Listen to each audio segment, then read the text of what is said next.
There you go. Hello. Good morning. Check my audio settings. It never does it on its own. Yep, switch it. There we go. Hello, hello.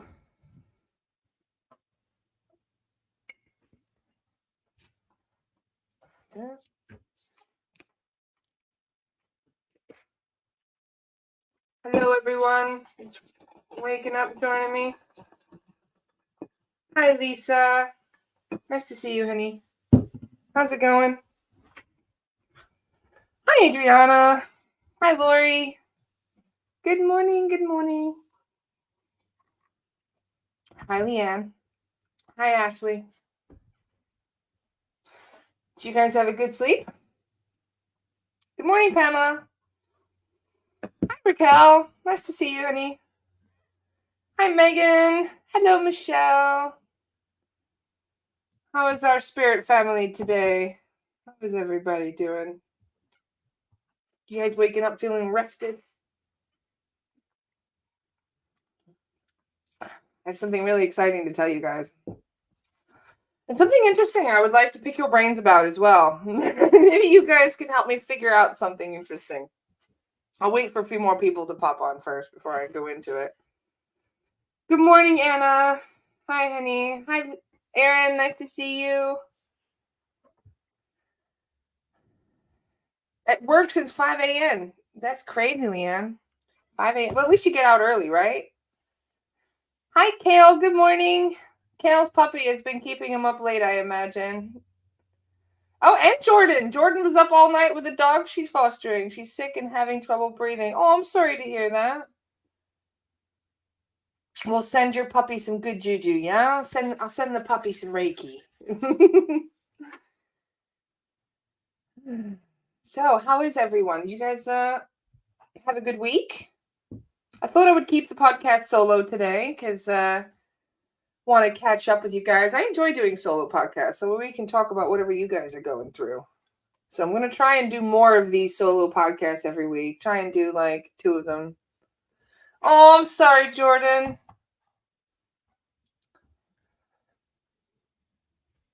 It is not easy looking after someone that's unwell. So thank you for your service, I should say. Because yeah, it's not easy looking after somebody who's so unwell. So I had some. Ooh, I'm suffering coffee withdrawal headaches. How did you quit, Laura? I think you said you used to drink coffee. Well, you know what's funny? I used to watch my mom in the mornings when I was getting ready for school and what she was like without coffee. And I learned from my mother's example. I never drank coffee for that reason. I shouldn't say I never. I drink it when I need it. So if I'm driving somewhere and I really need to stay awake and I don't mind my eyes feeling like they're that big, then I drink coffee. But other than that, I don't like the aftertaste. I'm more of a tea drinker. I drink tea and everything. I drink tea all day long. But then again, some of you probably might have some tips for quitting coffee. Some of you have been drinking like mushroom coffee and other stuff, but I imagine if you're used to the normal coffee, that mushroom coffee just isn't going to cut it.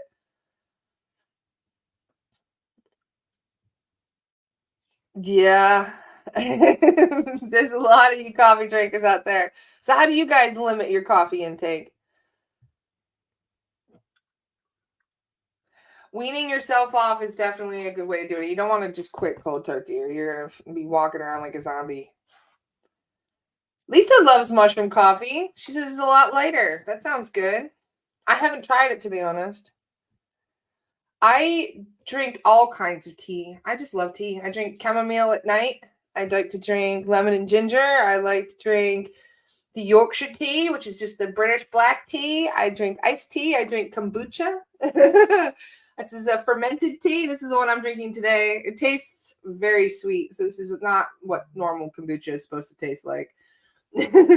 But it is really, really good. And it's my cheat for drinking soda. I used to drink soda and I don't anymore. So now I drink kombucha. It's still got a lot of sugar in it, though. Well, not as much as it could, considering it's converting the sugar to carbonation. But chai is always going to be my favorite. I'm obsessed with chai. I drink chai probably 3 times a day. Jasmine tea is also really gone. Oh, yes, an oolong tea. Yup. You got addicted to kombucha. I've had to cut myself back to half a bottle a day. I'm weaning myself as well on the kombucha. I think it's the sugar. I've cut sugar from out of everything else. So this is the only like sugar intake that I get. And so my body, it looks forward to my kombucha every day. It's like, oh, give me that sugar. But coconut water, yes, Chantal, coconut water is really good for when you're trying to, rehydrate and stuff. Good morning, Candy. Nice to see you, love. And so, yeah, since there's so watching, I'll tell you guys something really cool that so as many of you know, I've been working a lot with Katie. Katie is one of our mediums that was trained for SRT, and she's a phenomenal medium. She is just amazing. She's been working with her soul guide Nim for quite a while. Nim is a Shaolin monk. I love working with Nim. He's very sweet. He has a good sense of humor. Very just good at giving advice, and understanding what people are going through. And I adore Nim.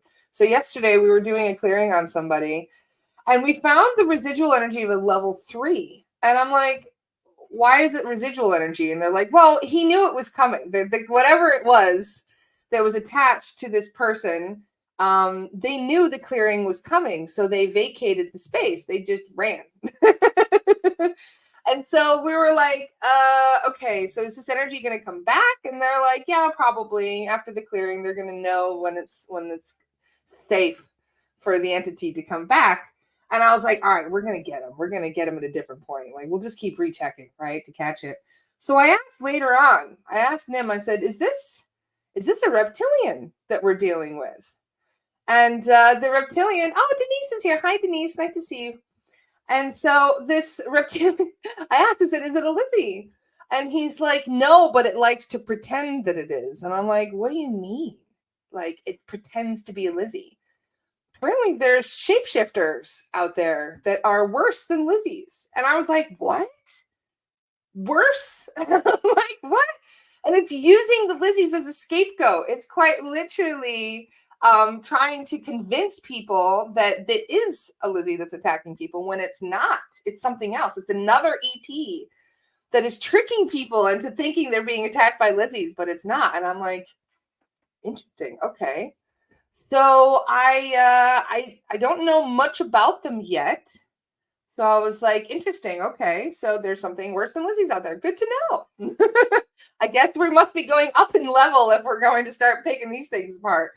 So then at the end of the clearing, we go through, the aftercare portion and everything, and we're talking. And Nim says to me, he says, there's somebody else that would like to speak with you. And I was like, okay, cool. I was thinking it was like my dad or somebody was just coming in, when you're working with a medium and you're like, okay, you get to get a message through to me. And I was like, sweet. Okay. Well, who is it? Oh my God, you guys. I thought it may be that the being that was coming in to deliver a message was like, I don't know, like a loved one that was just coming in to say hi, like my dad or if V or somebody was coming in to say hi to me. So I was just like, yeah, sure, come on in. Sure, what's the message? Her voice, it was, you guys know how Genevieve sounds. You remember how if Elaine is on and Jonathan is talking and then Genevieve pipes in and you hear that really soft, high, it's not even like high pitch. It's just, you could tell it's a very high vibe voice.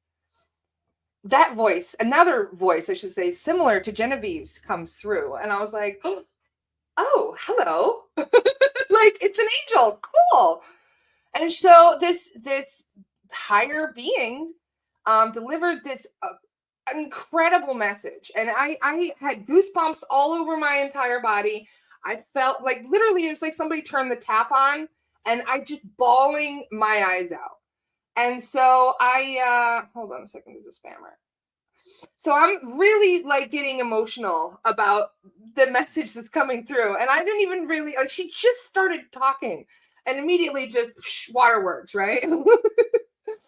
And so they explained that they have been trying to come to Earth for some time now, and they haven't been able to come here because apparently we were in such a low, dense vibration that there are beings that are super duper high and they can't come down here because we're such a dense, low vibration. And it would make them, I don't know if it makes them sick or if they're quite literally just blocked from coming here energetically.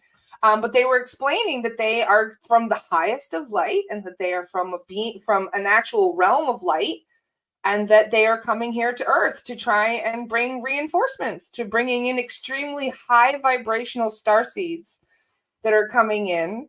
And I, like I said, I was bawling my eyes out with this message. I don't even know why, but they were like, don't despair. Don't get frustrated. Everything is going to be okay. You have done so well. Everything is going as according to plan. And they said that they are bringing extremely high vibrational star seeds down to Earth very, very soon. And that there's going to be a massive, another shift on top of all of this energy that we've been slowly increasing. They basically explained, like, we've talked about dark matter, right? And about how this planet has been kept in a very, very dense, low vibration, right? And it's like, because it was so dense and so heavy of this vibration, none of these beings could come in.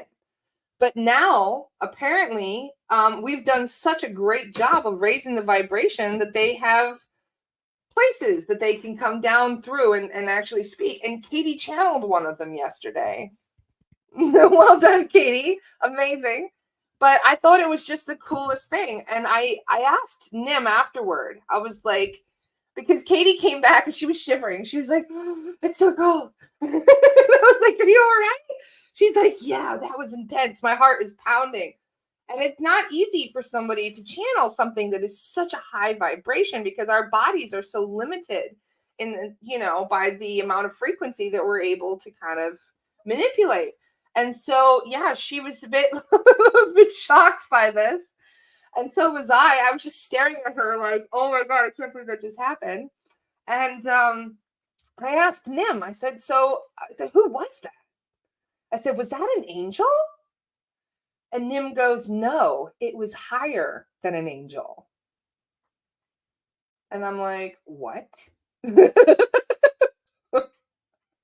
What do you mean it's higher than an angel? Like, I don't understand. And Nim was like, yes, there are beings out there in the universe that are higher and more vibrational than angels, but they haven't been able to come to Earth because, like I've said before, it's too high. They're too high vibe to come into such a low vibe space, right?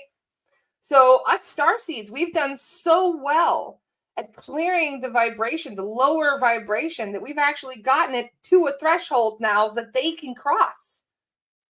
And so they're like, yeah, here it comes, guys. It could be seraphim. I don't know. And so I asked, I was like, what's higher than an angel? An archangel? Like, what?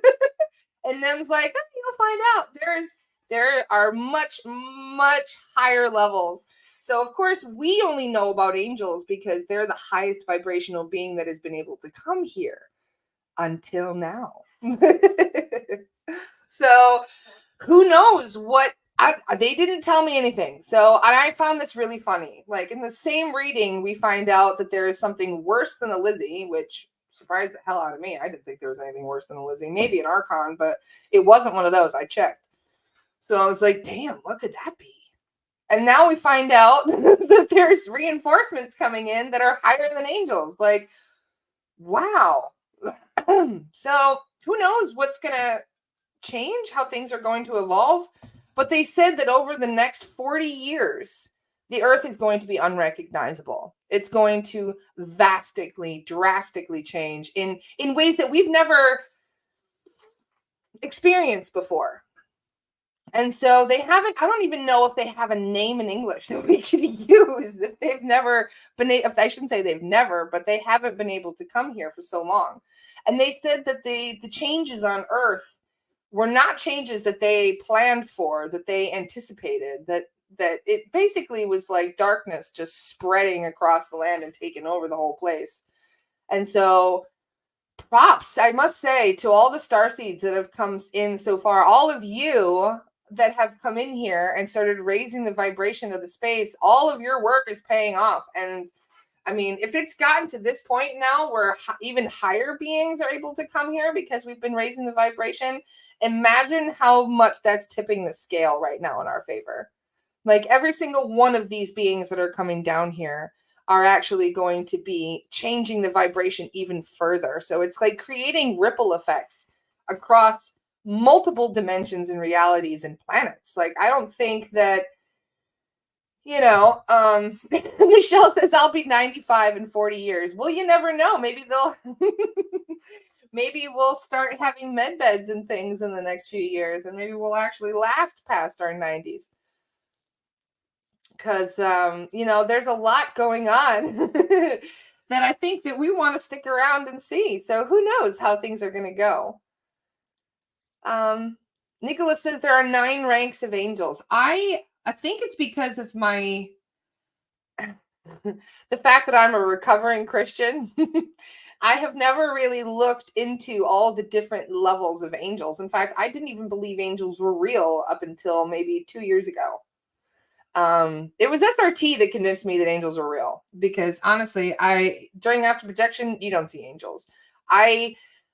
I listened to what the Tayghetans said, and they believe in angels. They know angels are real. So that is what's changed my opinion about it. But until the Tayghetans were talking about them, I thought that they were made up Christian stuff.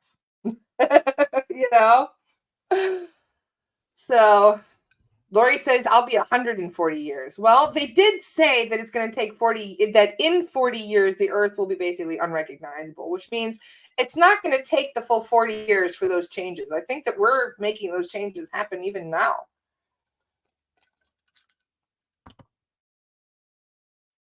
Those different ranks of angels. I'd love to read up on it.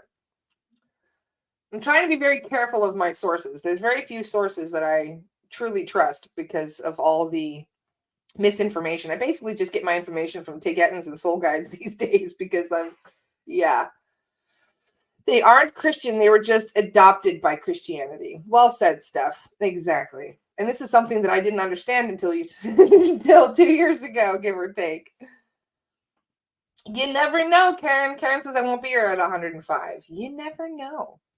Because once we start getting, some assistance, some of these med beds, what's his name? Rothschild, Rockefellers, they were using those med beds. They all lived to be over 100. But exactly, Miss Yuki, the light is definitely winning. We are tipping the scale in our favor every single day. Bobby says, a recovering Christian. I like that. Can you elaborate? Well, many of us come from a religious background.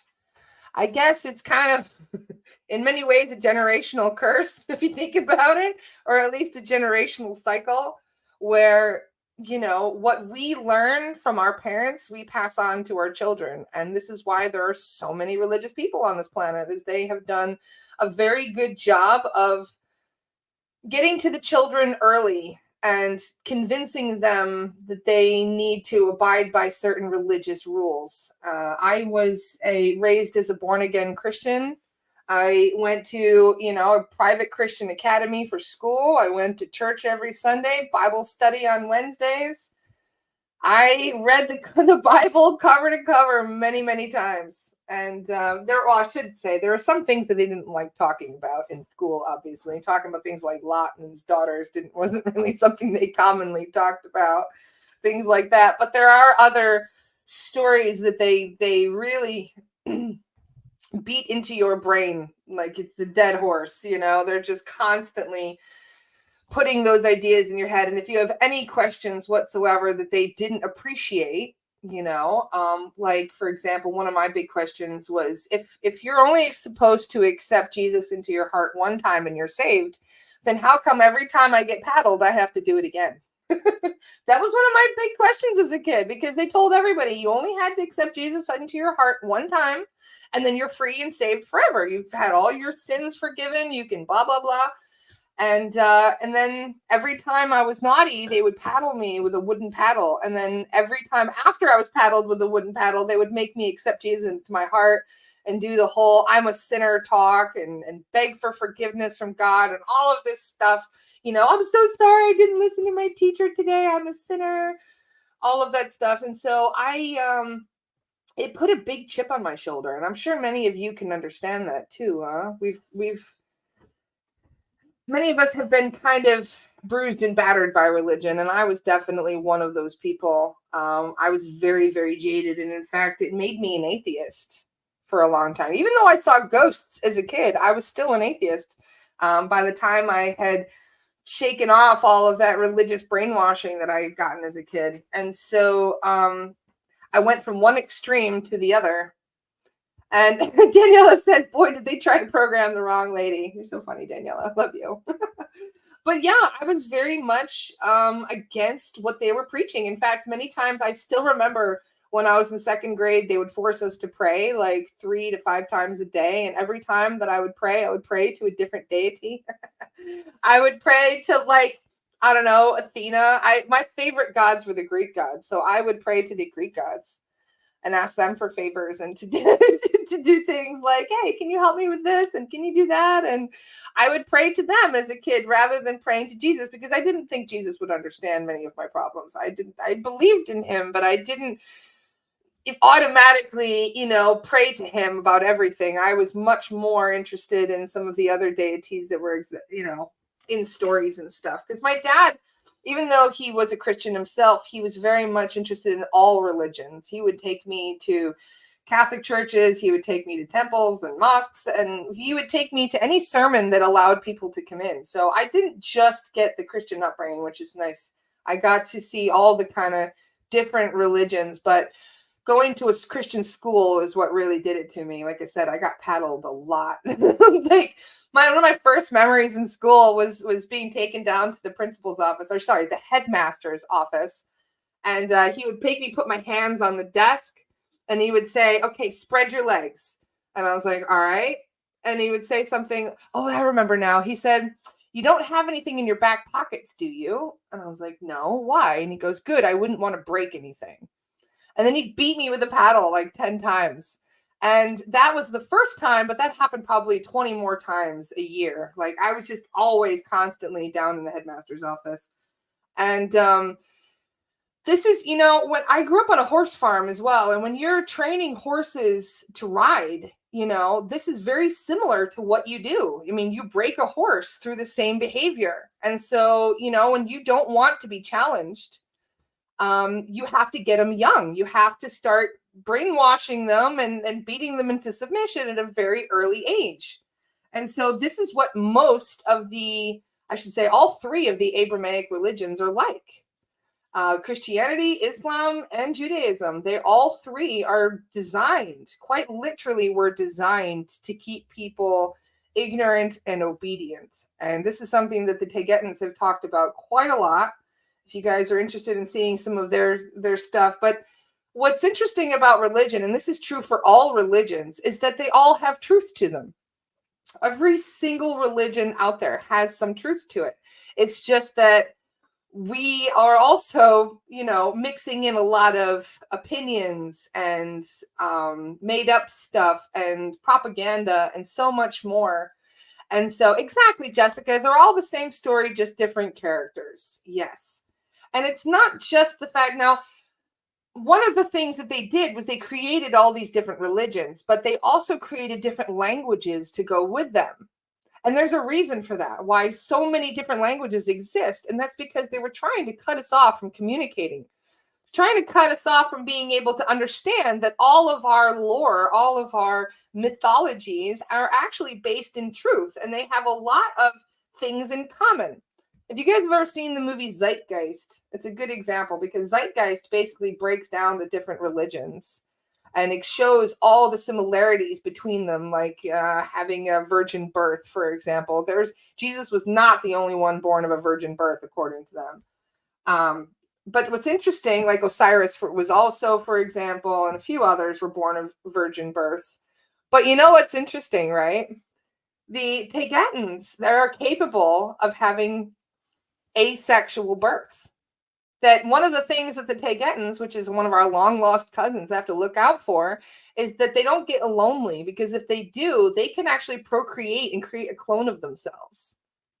So this is what I mean. Like, virgin births are a real thing, technically, but when that happens, you end up creating a clone of the mother, not of the father. So the whole virgin birth thing, I'm telling you, the whole Jesus thing is not real. And according to some of our sources, the Tegetans, for example, they talked about how Jesus's real father was Joseph, that Joseph was his real, biological father. It's just that they add in a whole lot of other stories to try and make them sound more divine than they already are. So that's my point. And, why so many of us are joking about us being recovering religious followers. It's because we have been manipulated for thousands of years to believe these things as fact. And unfortunately, when you put truth into a story, but then you mix in a whole lot of mistruths, people resonate with the truths and then they believe the rest of it. So they think, well, some of this has to be true, so I'm going to believe all of it. And so really the most important thing is that you guys are using your own intuition and feeling things out, because none of us really know the whole truth. Nobody does. Not even the soul guides know the whole truth. And so the only thing that you can really do is see what resonates, see what parts are meant for you to believe now, because you may end up changing your opinions later on down the road for whatever reason as well. Cindy says over 7 missing books from the Bible as well. I don't know, but I've heard that there are 50 books missing from the Bible, that they've taken out so much religious context. I've heard channeling both ways. In fact, I could care less if she was a virgin. What difference does it make? Exactly, Steph, it doesn't. But it's just designed to make it sound more, more official, more divine. And so, yeah, I'm sure many of you guys understand this. And I think that I shouldn't say Christians, my Christian upbringing, but I'm sure many of you have had many different upbringings. There's a reason for that. And I think that part of that is so that we could understand what we were up against. I'm glad that I know as much as I do about the Bible, because I use it now. I use it in my arguments. I use it for my understanding on things on a deeper level. Because like I said, there is a lot of truth in there. It's just, unfortunately, it's been muddied by misinformation and confusion, and it's been rewritten so many times that things are off and the words are changed, and that when the word is changed, then the context changes, and there's a whole lot that we are misinterpreting, I think, that we're not meant to be taken literally. And so what happens then is that you're not really able to discern what is accurate and what isn't. So that's just why you're supposed to take what resonates and leave the rest. If something is meant to be believed, if something is meant to help you through something, then it doesn't really matter if it's true or not, especially if whatever happened was 2,000 years ago. But the most important thing is that we're not using these things as justification to keep people ignorant and obedient, which is what they were originally purposed for. Like, you weren't even supposed, we are not using the Bible like people used to, just for the record. You weren't even able to talk to women while they were on their periods back in the day. If you were to go and look, especially at like the book of Leviticus and some of the rules that they have in the book of Leviticus, like not using synthetic, almost every single one of us I guarantee you right now that every single one of us has broken one of the rules in Leviticus, at least this week alone. If you cut your hair this week, you've broken a biblical rule. If you've eaten pork this week, you've broken the biblical rule. If you have got a tattoo on your skin right now, you've broken a biblical rule. If you're wearing polyester right now, you have broken a biblical rule. And so there's a lot that's in the Bible that is nonsensical at this period in human awakening and human, evolution. And I think that is something that should be addressed more often. Okay? Because there's a lot of rules in there. People are saying all the time, oh, Jesus didn't do that. And, oh, being gay is bad and blah, blah, blah. If they're trying to make you abide by biblical rules, You need to start telling them more about the biblical rules. And this is why I'm telling you, this is why it's good to know what you're up against and to educate yourself. Even if, you feel it's bullshit, it's still good to know it. So that way you can point out the inconsistencies that are constant. So exactly, Leanne, they pick and choose what they want the people to follow. Yes. And I am not Christian bashing, for the record, at all whatsoever. If you are a Christian, I respect you and I love you just the same as if you're, anybody else. It's just that we are constantly dealing with the consequences from the brainwashing.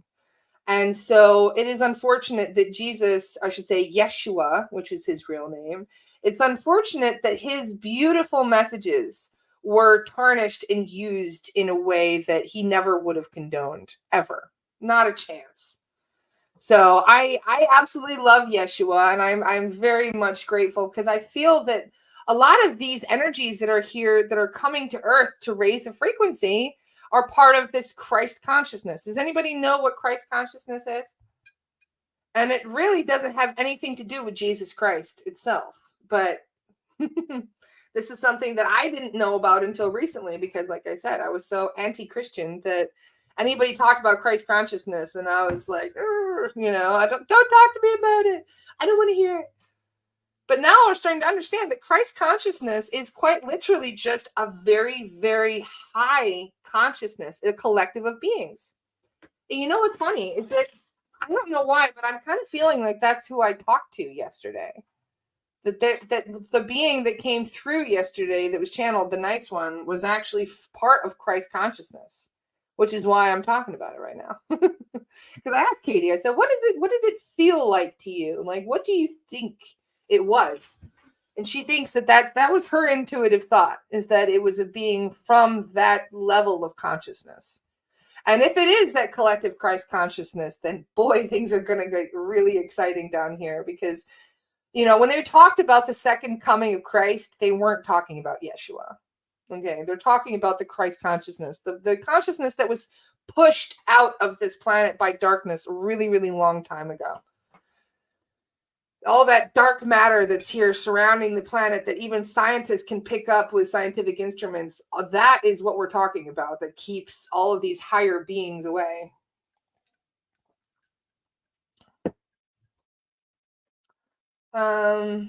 He disappeared for 20 years from the Bible because he was learning other ways. Yes, Jesus in the Scenes talks about that. Why Jesus goes from 13 to 30. Yes. The second coming is many of us becoming Christ consciousness. There you go, Steph. But it's funny because some souls are not ready for that. Some souls are like, no, I like being down here and doing the nitty gritty and not, you know what I mean? Like some people are not ready for the fluffy bunnies and rainbows. And that's fine. That's why we are causing this split though. And I'm even one of those people. I'm not completely ready for just fluffy bunnies and rainbows myself. I'm still, I still kind of like the duality. It keeps things interesting. But at the same time, I don't like the lies. I don't like the manipulation. I'm fine with duality as long as people are not being lied to, as long as we're not being hidden from and things are being manipulated. Like I'm totally okay with there being a balance and the whole yin and yang thing down here in 3D. But when it comes to the lies and the manipulation and the genocide and the subjugation and all of that stuff, I feel like we could do without that. I don't know about you guys. Yep. Nothing on Odin and the old gods. Well, Kale is the one you want to talk to about Odin, right, Kale? Kale knows all about Odin. And you know what's interesting is I do believe that many of the old gods were ETs. I think that they were more advanced than we were because we were genetically modified. If you remember back in Atlantis, we were basically turned from divine beings. I shouldn't even say divine beings because everything is a divine being, but we were higher beings. We were much more powerful than we are now because we were basically altered in many ways. Our DNA was turned off and our consciousness was lowered and we were kept ignorant of our abilities. And so everything is kind of atrophied in a way, like if you don't use your telepathy, it's like a muscle, you end up losing it. And so it's not gone completely, it's just atrophied, and you've got to start strengthening it. And so there are so many abilities that we humans have here on Earth that have been suppressed in this way. And so Odin and many of the other ancient gods, including those Greek gods that I used to pray to as a little kid, they're all real. Every single one of them. Okay. And you know what's interesting is that they don't have to be an ET in order to be real. They don't have to be, when the Tagetans were asked about Zeus, they were like, oh yeah, he's one of ours. We don't really talk about him though. And that's understandable because of anybody that knows the whole lore about Zeus, he was a bit of a fuckboy, to put it lightly. So the Tagetans were like, yeah, he was real, but we don't talk about him much. He was a Pleiadian explorer. And it makes you wonder how much he was enjoying his exploring, if you put it that way.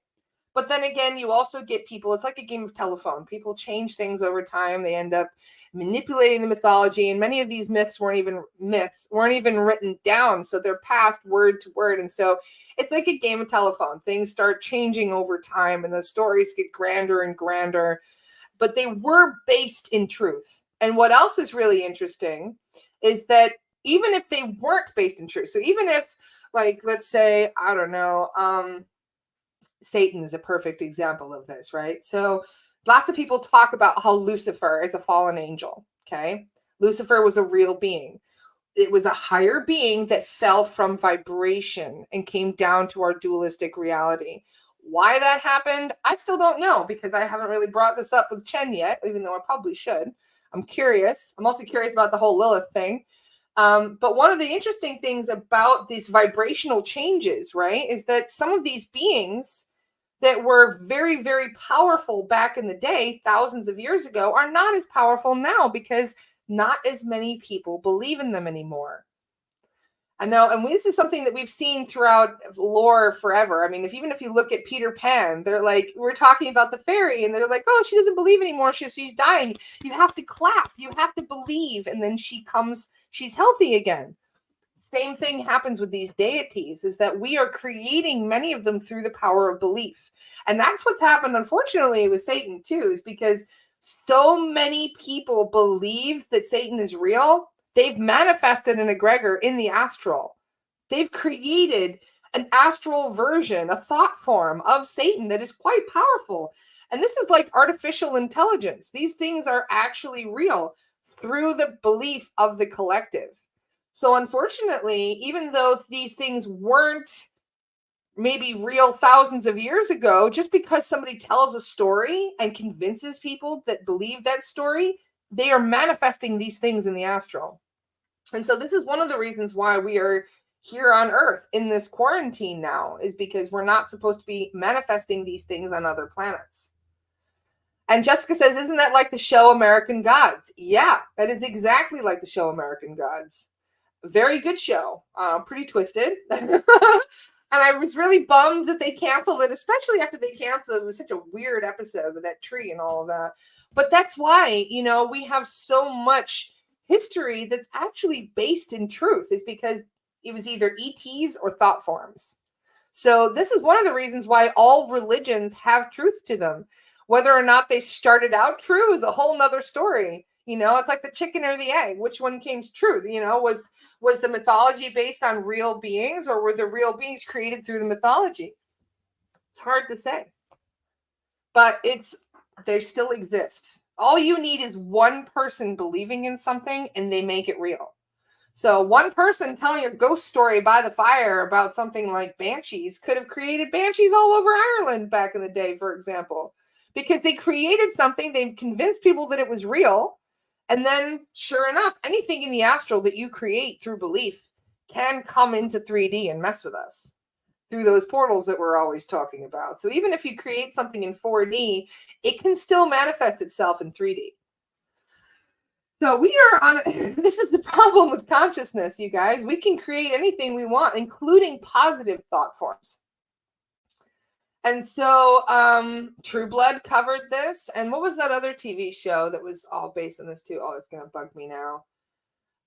With Sam and Dean Winchester. Supernatural, that's the one. Supernatural talked about this. In fact, one of my favorite episodes of Supernatural was when the apocalypse was supposed to happen. Apparently, it's going to be the Christian apocalypse because all the Christians believed that the world was going to end.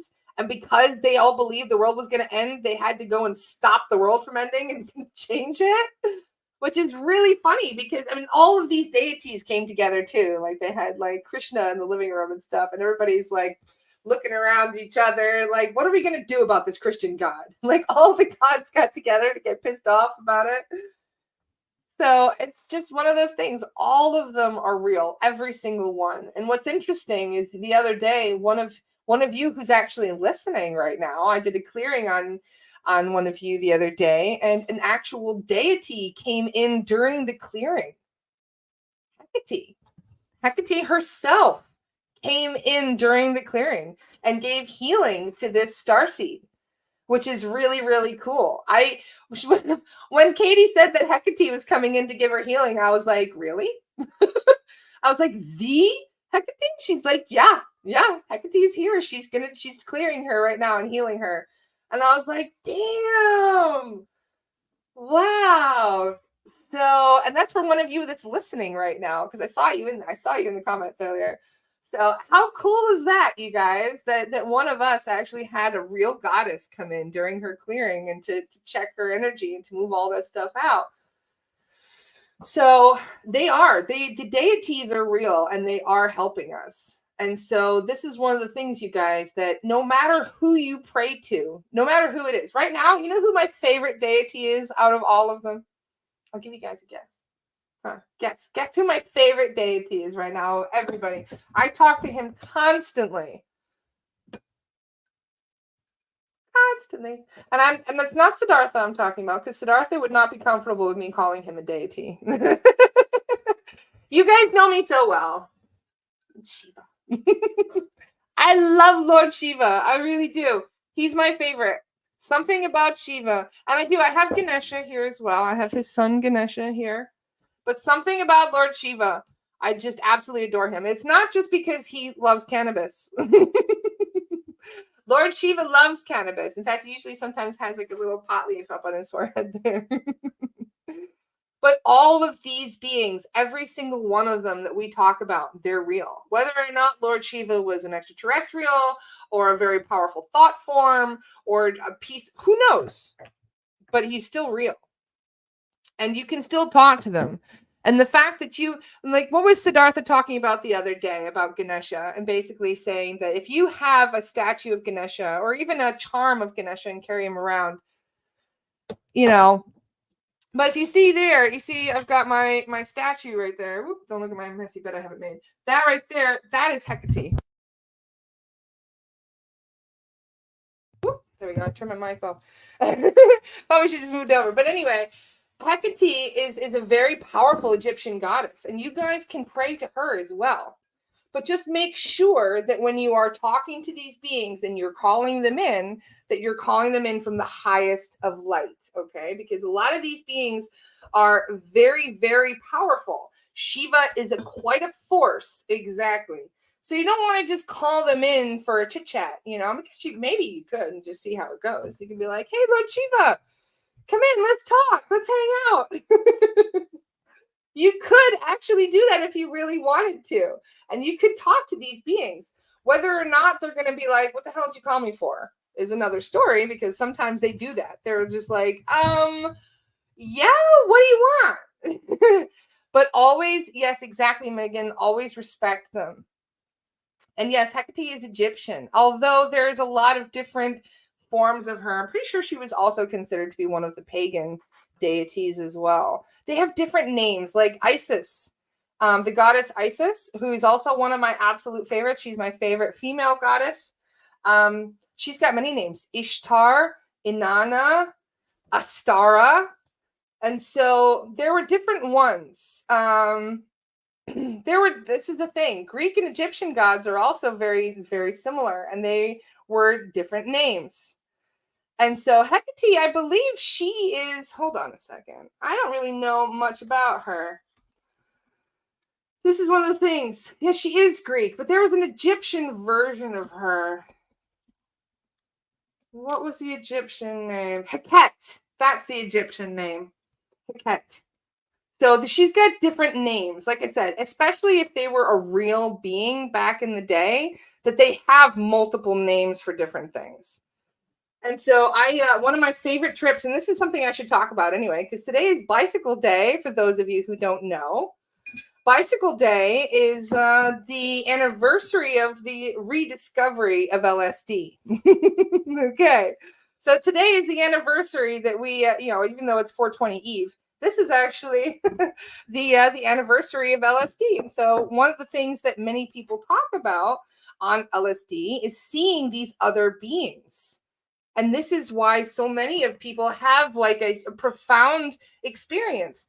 And the first time that I ever went to Amsterdam and took mushrooms, I took quite a large dose. And I also took some, I can't even remember what it was. There was something else I got, because they give you a whole lot of funny things at these tripping lounges in Amsterdam, where they basically sell psychedelics and you can trip in this actual place in Amsterdam. And it was called the Kokapelli Dream Lounge, for those of you who want to check it out. It might still be around. But at this tripping lounge place that I went, I sat with some friends and we ate the mushrooms and we're all hanging out. And one of them had this statue of Isis in the corner. And I was really fixated on it. And who knows whether or not these are, I have no idea how strong they were.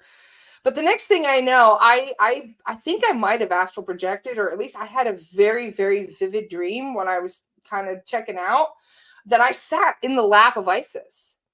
And that when I was sitting in her lap, because she was huge. I mean, like, her energy was absolutely massive. And she picked me up and put me in her lap, and I sat in her lap and I'm looking up at her. This is the craziest trip I ever had. And I just remembered feeling so much love. Like, she was kind of like my mother in a way. I don't know, it feels weird, but I was just looking at her with so much adoration and love and appreciation. And I kind of snapped out of it. I've never felt as much love in my entire life for everybody around me. Like, I was hugging everybody. I was hugging the people working behind the register. I was hugging the other people around. I just loved everybody. And that was the one thing that I took with me from that experience, is that, we are love. We are quite literally love in human form. And that when we are not feeling that love, we're disconnected from our core self, because that's what we are at our core, is love. And so it was one of the most profound experiences I've ever had. And I have believed in Isis ever since. And I didn't understand that the reason for that, and who knows what we experienced, whether or not it's something we manifested in our subconscious, or whether or not it was actually a real experience. But there are so many different people that have had similar experiences. And it's like you're tuning in to a level of consciousness that normally is inaccessible, I guess, is the best way of putting it. And so that's what happened to me. Like, and this is one of the reasons why I've talked about being a psychonaut quite a lot. That, I'm not something that I'm afraid to talk about with you guys, because I'm sure many of you have also had very interesting experiences on these sort of things. But when it comes to actual deities, whoever you resonate with the most, there is a reason for it. Whether or not you were, I don't know, you could have been a priestess in a past life for one of these beings, or you could have just been somebody that has a piece of them. Because you know how we talk about how humans are actually group souls. You don't just have one spark within yourself. You have sparks from all over the place that are all kind of mixed and meshed for that energy together, right? Well, you can actually take a spark from one of these deities as a piece of you.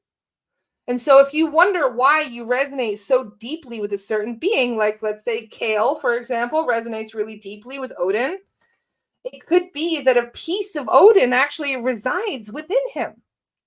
And so this is another reason why people are such staunch believers when it comes to religion, and why so many of them are so deeply rooted in their religion. So it's not easy to convince people that what they believe isn't true. And we have no business doing that, is my point, because who knows what they experienced and what lives they've had in the past. Exactly, an aspect of such. So it's basically just taking a little tiny spark of light from that deity and using it as part of your internal spark. And so any of you can talk to these deities. Any one of you can connect to them and tell them how appreciated you are of everything they've done for us. And you can ask them for gifts. You can say things like, can you please bless me? And just say, I would love a blessing from you. And so it doesn't even have to be a big thing. It could just be an emotional understanding between the two. And that will actually raise your vibration in ways that you've never expected before. I think that's pretty much what happened to me on my trip. But always offer them something in return. Yes, exactly, Maury. Give them something as in a love, or offer them some kind of a blessing in return, because they give us blessings, we can give them blessings. And Kale says, that's why the runes can be fire. Yes, exactly. The old ways of communicating with these beings is usually the best way, because they appreciate it when you're using it. So, for example, if you're trying to communicate with Odin, using the runes is the best way of doing it. And if you're communicating with Jesus, I used to say Yeshua, prayer. You can connect through prayer. There's lots of different ways to connect with these beings that are not the only way that you have to do them. You can get creative with this. Most of these beings just appreciate the fact that you're honoring them through your thoughts, your love, your appreciation. So the more you try and the more you try and connect with them, the more they connect back with you. But just make sure that whenever you're talking to any being, that they are from the highest of light. Always ask them, if you're feeling like you've made a connection, always ask, are you from the highest of light? Because it is important to note that there are a lot of beings out there that like to pretend to be one of these higher beings. There's a lot of them out there, especially when it comes to demons. They love to pretend to be loved ones and other deities out there that exist. So don't go automatically assuming that if you're connecting to a deity that it's an entity, but either way, you always fact check just to make sure you're talking to who you think you're talking to. And they will have no problem validating that for you. Not one bit will they have a problem. In fact, they'll probably commend you for validating them and making sure that they actually are who they say they are. It's not an insult, okay? You ask them, are you from the highest light and serving the highest good of humanity? Ask them 3 times. And if they say yes 3 times without hesitation, and you're not sensing anything nefarious is going on, then you're good to go. But otherwise, just be aware that this is probably one of the most common things, is that entities like to masquerade as higher beings when they're not. So, Memento Mori says, I leave herbs, tobacco, little gifts in my journeys, and only connect to light energy. Perfect suggestion. Thank you. I've learned the hard way is always state the highest of love and light when connecting to these beings. Yes, exactly. That's why I cannot stress that enough, is that unfortunately, some of these higher beings are very popular with the dark side as well. They just love to pretend to be Yeshua, for example. They love to be Jesus. Anytime that most of the time when people are trying to connect with Jesus, I do believe that he does connect with them. But the problem is that if you're not in a high vibration and you're desperate to connect, there's other beings that are opportunists that try and get in the way of that, unfortunately. If they don't answer or get upset, then you break the connection. Exactly, Steph. So I can tell that some of you have had experience in this, haven't you? Connecting with some of these deities. The answer is that I will need to get an SRT. I have seen a light being when I first started meditating. It never said anything, just helped me through a very difficult time. Well, that's the thing. It's what they do. That's what these beings are here for, is to help us through this healing period, through this process. And so many of them are here to, lift up our vibration and help us through all this heavy shit. So it's not unlikely that you made the connection, but it is possible that there were also tricksters involved. So always make sure you ask for protection, and then you ask if they're from the highest of light and serving the highest good of humanity. Kale says you can give homemade food, drinks, mead. That's funny. Herbs, relics, burnt offerings, curated herbs. There's a whole workflow to it, depends on who and what. I think that's one of the things they appreciate the most. If you not only research who the deity is and what they've done in the past, but if you honor them through the things that they appreciate, then like Santa, leaving him milk and cookies. Great example, Chantal. Just like that.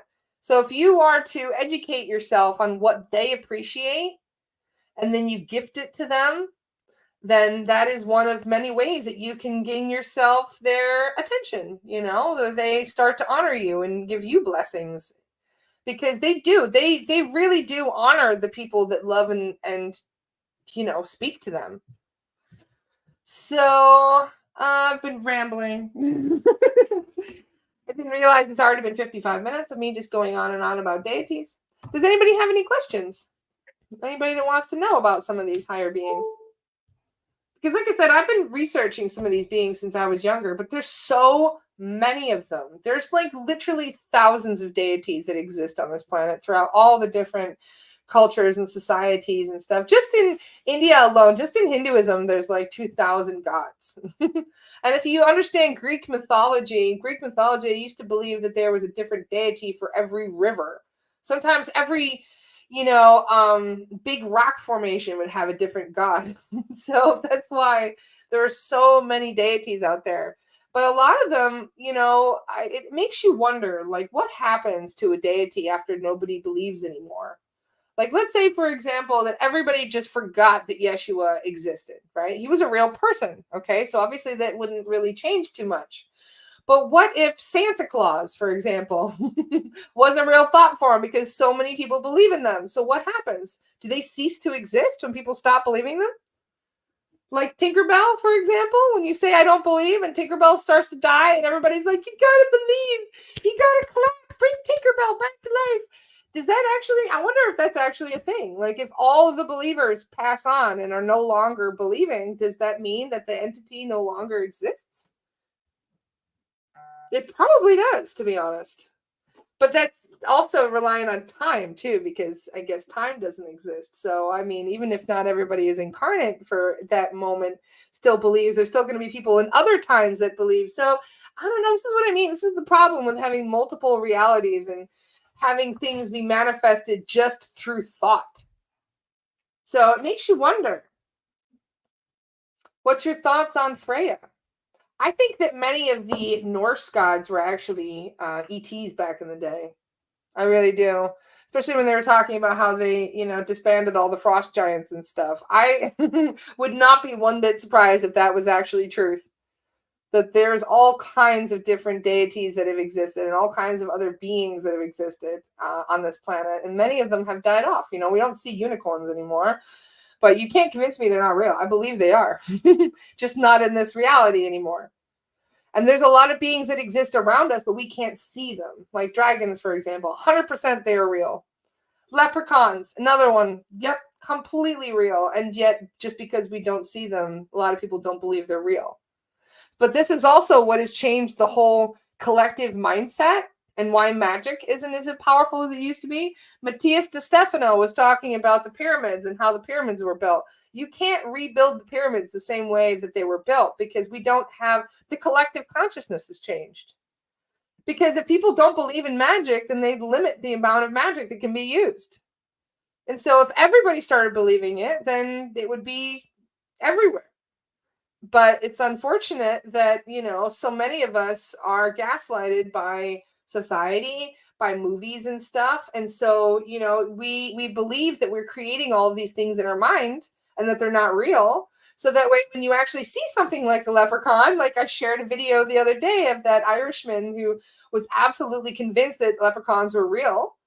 And he, like I said, these beings are absolutely real. It's just because we can't see them doesn't mean they stop being real. What's your thoughts on Lilith, just out of curiosity? Lilith, there's a lot of talk about Lilith in different contexts because there's the light version and the dark version. The unhealed shadow aspects of her made her quite dark in some ways. And then other aspects where she got through the healing and got through to purging all of that negative energy, etc., that she became a lightened version of that. So it's hard to say. She is real, though. And that many of the reptilians and demons and stuff that we remove from people are actually part of her Lilith hierarchy, which is really interesting. They've mentioned that before, the soul guides, that there's apparently a hierarchy that they exist in that follow the dark version of her. But I do believe that there are different versions, like I said, that you can tap into. And she's more the personification of independence, of strong female energy, of that feminine aspect, see, that's what I mean, Jessica, when they talk about in that show Sabrina, that new show Sabrina the Teenage Witch is so dark. It's unbelievable. Anybody notice the difference in how dark they got? Because I used to love Sabrina back in the day, but then if you notice, the new Sabrina is way, way, way, way, way, way darker than the original was. And a lot of what they put in that show is actually true. But it's not completely true. Like, for example, like the whole Lilith aspect being the mother of all demons. No, technically the mother of demons is us. Demons are manifested. Remember, they're artificial intelligence that we created through belief and through bad actions and beliefs and all kinds of stuff that is no longer serving us, that we should be kind of clearing out the energy of. Yeah, exactly. They are all just trying to manipulate the public thinking. So that's why they ruined the new Sabrina, unfortunately, is they're always trying to push demonic shit in TV these days. Try to get kids to use Ouija boards and do seances and stuff. I'll give you 2 guesses why they do that. I'm teaching my daughter, but I think she has more knowledge than me. Well, that's the thing about these new starseeds that are coming in. Jeff says, all right, how do you get past the sudden sexual urge in the astral plane? The same way you get over it in the physical plane. You think about baseball or something. I don't know. The thing is, if you're having sexual urges in the astral, when you have the ability to do anything you want, right? You could be flying around the world like Superman. You could be going into, you can go anywhere in the astral and do anything. And if the first thing you think about is sex when you're going into the astral, then there's probably a reason for it. There might be something around that's making you feel those urges in the astral plane. Succubi and incubi are very, very real things, you guys. I removed one from somebody about a week ago. And it's not a fun thing. A lot of times people think, oh, that's really funny, to have a sex demon. No, it's really not. It will make you completely miserable. You wake up feeling exhausted every single day. So, yeah, this is the thing. We exist on a... Please explain those. Well, they're basically just demons that tap into sexual energy. That's all it really is. There's different types of energy. There's fear energy, there's anger, there's different kinds of emotions. But then you also get the sexual energy is very, very powerful. Why do you think there's so many sex addicts out there? Because they're not really addicted to the fornication aspect. They're addicted to the energetic exchange. They're addicted to the feeling of euphoria that occurs then. And they do mess with people in the astral all the time. What level are they? Those are level 2. All demons we consider to be level 2s. And sometimes the demons are actually harder than level 3s, which is ironic because they are very, very dark. And they mix energy more than the level 3s do. The 3s attach and siphon. The 2s they siphon and blend. Like they mix, it's like an ET is putting cords on you and is sapping your energy, but a demon is trying to merge with you. It's trying to muddy your energy with their energy. And somebody just asked why I talk about them. Well, because they are real and we have to, this is the best thing we can do to sort them out, is to clear them. That's why we work with spirit guides, to clear them out. And they will, cause massive problems in your life if you don't remove them. They cause a massive downward spiral in your life. And unfortunately, this is where a lot of addictions start getting worse and things, because it starts um, with some personal problems usually, and those personal problems will lower your vibration. And once your vibration goes low, that's when they can sneak their foot in the door. And the more they're attached to you, the longer they're attached, the more they've blended that energy, and the more they're hard to remove.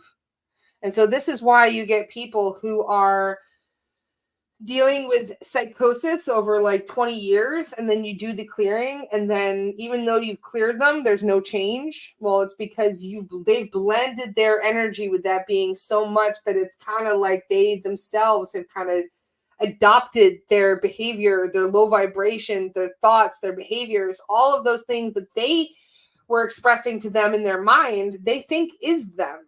And so they become more of that, if you know what I mean. So Keisha says, I think of sex so differently now, respected in myself on a whole new level. Yep. It's the largest form of energy exchange that you can have with anybody. And can you imagine doing an energy exchange with people you don't know? When you go out to a bar and you start drinking and you allow yourself to get inebriated, and then you meet somebody and you're just, you're clicking, and then you go home and have sex with that person.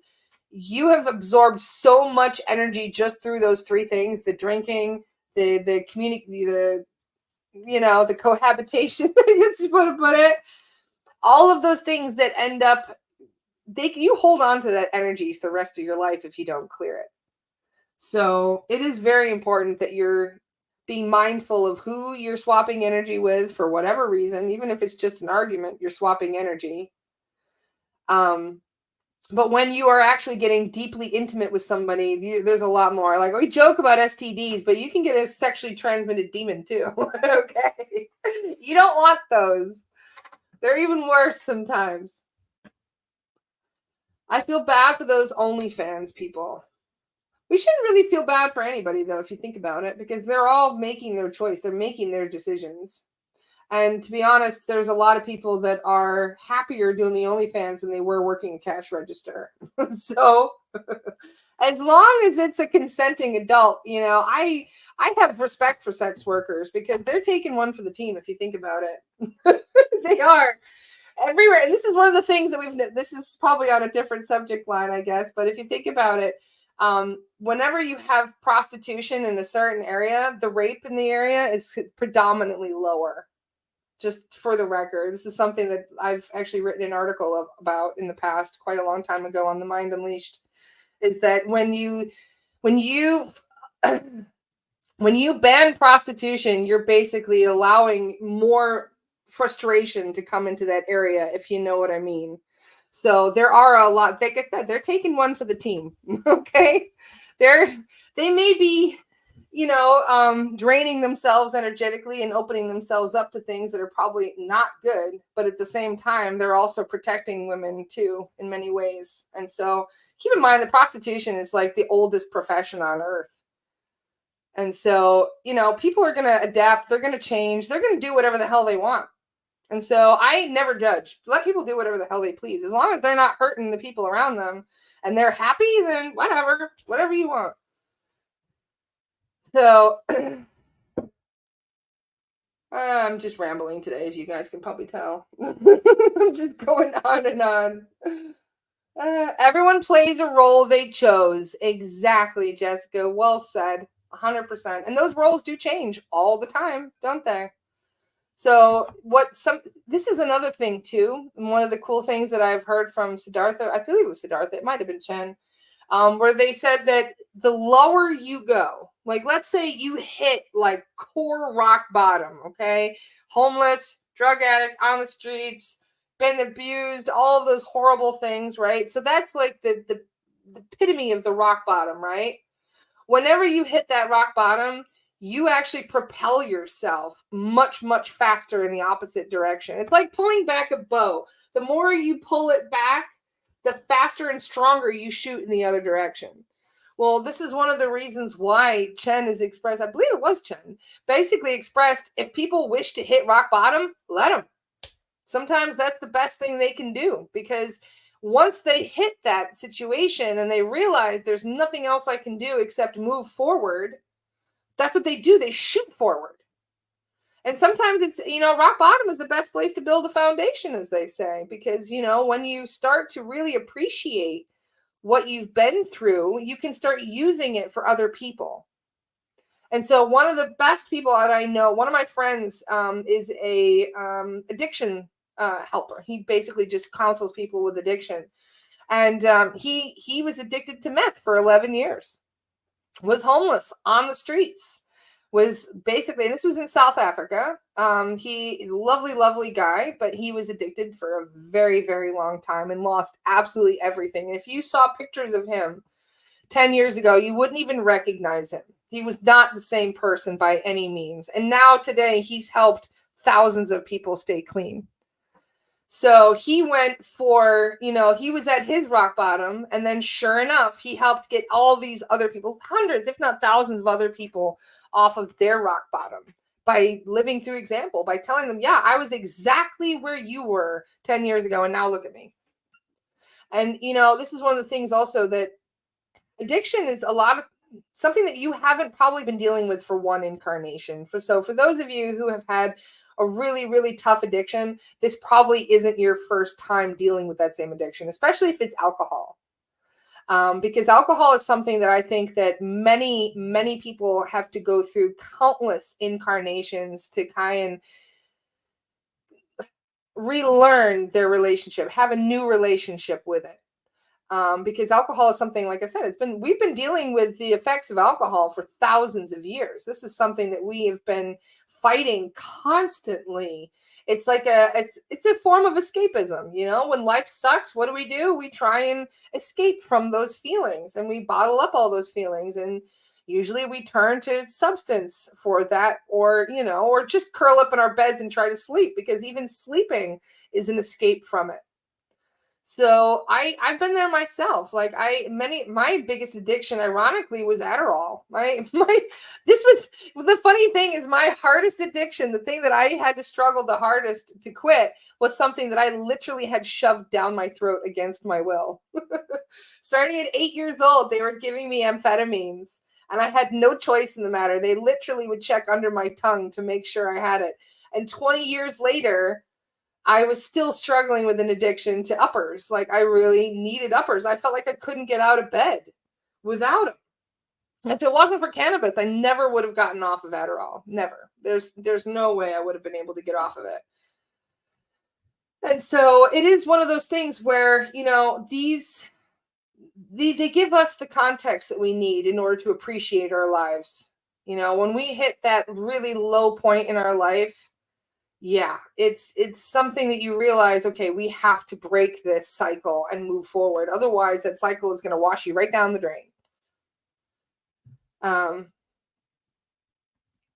And some people, for example, sleep is unavoidable for some people too. Like, some people can't sleep, no matter how much they want to. So then they start taking sleeping tablets.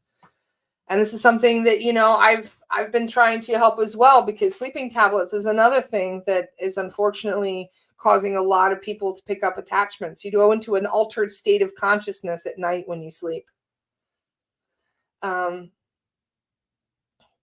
See, so this is what I mean. Some of you understand what, when I say, everybody has a reason for the things that they crave, the things that they love. Whether or not those things are still serving you to your highest good is another thing entirely. So if it wasn't for cannabis, I never would have gotten off of the hard drugs. I should say hard drugs. Adderall is a hard drug, in my opinion. Sorry, it's literally like government-made meth. Okay, so yeah, it is. And so, I really do feel that many of us are going to be stronger now when we're helping other people move through these things. But sometimes even our crutches, like, I love cannabis. It's my favorite plant in this entire world. And it's just one of those things where I have no qualms about admitting that I love it. But at the same time, I'm also trying to learn a new form of moderation with it, because even now I'm starting to see that I have an unhealthy relationship to it. And when I say it's unhealthy, it's like when I'm having a really stressful day, rather than taking a few minutes to sit down and be like, okay, I'm just going to meditate all of this stress away. No, it doesn't work for me. Meditating the stress away gives me more stress because I'm meditating. I'm thinking about the things that are bothering me, and I'm still trying to clear. Maybe I just need to practice my meditation better. But this is why my first action would be to go and grab my smoke and be like, all right, I'm just going to smoke this stress away. And then 10 minutes later, I'm like, what was I upset about again? I can't remember. Oh, yeah. Like, shit, I forgot what I was crying about 15 minutes ago.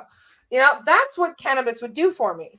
And so that is something I'm starting to wean myself off of, because I have realized that I am still using it as a crutch. I'm still using it as it's like a pressure release valve, I guess is the best way to do it. To explain it is, it's a pressure release valve for me. If I'm feeling too much pressure, I just have a puff and it's like, and you're like, okay, I feel better now. But we're supposed to be doing that through meditation. We're supposed to be doing that through breath work. Exactly. So breath work is also very important. So I'm practicing, I'm trying, I'm doing my best, but we're all a work in progress. And so if you're one of those people that have also struggled with these things, don't beat yourself up over it. I mean it. Do not beat yourself up over things, because we are a work in progress. We all have so many different things that we're working on. So just take it by day. And I know I've told many of you that I was also going to quit cannabis because my guides, they told me, and I've still got a piece of it here. I've got my Blue Lotus. They told me to switch from cannabis to Blue Lotus. And now I'm just smoking both, really, which is kind of ironic. But this is what I say, we're all a work in progress. Don't beat yourself up over it. Just learn what you need to work on and start slowly working on it. It doesn't have to be something that you do automatically, cold turkey, as I thought I could do, which totally didn't happen. I've been using cannabis for 22 years. I should have known that it's not going to be easy to quit it cold turkey.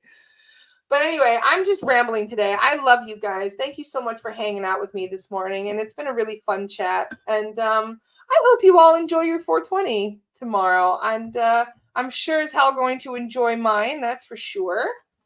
I just absolutely love 420. It's my favorite holiday. So I hope you all have a wonderful 420.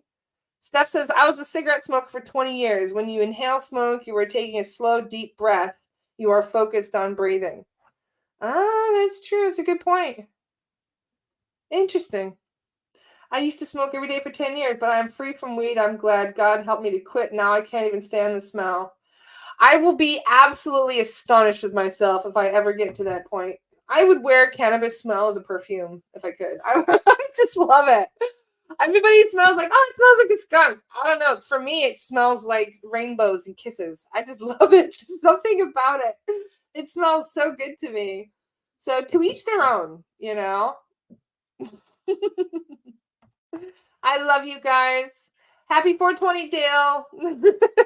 I hope you all have a wonderful, wonderful weekend. And just enjoy yourselves this weekend. Let your hair down a little bit. Have some fun. Raise that vibration. Spend some time outside. That's my plan anyway. I love you guys. I hope you have a wonderful, wonderful weekend. And I will see you Monday. Take care. Bye, guys. Oh, wait. Hold on. There's Daniela. Look, Daniela. Hi, Daniela. She snuck it in right at the perfect time. Friday and a star. Thank you, Lovey. I completely forgot. 1 p.m. The free live stream. Get your shift together with Michael and Ron of the New Earth Ascending. And then 8 p.m. will be the free live stream. Let's see. Meet Mahamaya with Dominique. Saturday, we got Qigong with Christopher. You guys got to check out the Qigong with Christopher. It's amazing. Okay, Christopher is so good at it. On Sunday at 10 a.m., we have we have, where is it? Oh, it's on 2 days. Christopher's doing 2 days of Qigong. Wonderful. Thank you, Christopher. And then at 11 a.m., we've got Ho'oponopono with Daniela. Look at all these wonderful things on a star this weekend. Fantastic. So make sure you guys check it out, okay? Set some timers, put it in your calendars. Make sure you guys are checking this out because we've got all kinds of goodies this weekend. So, mwah, I love you all. I'll see you all soon. Take care. Bye.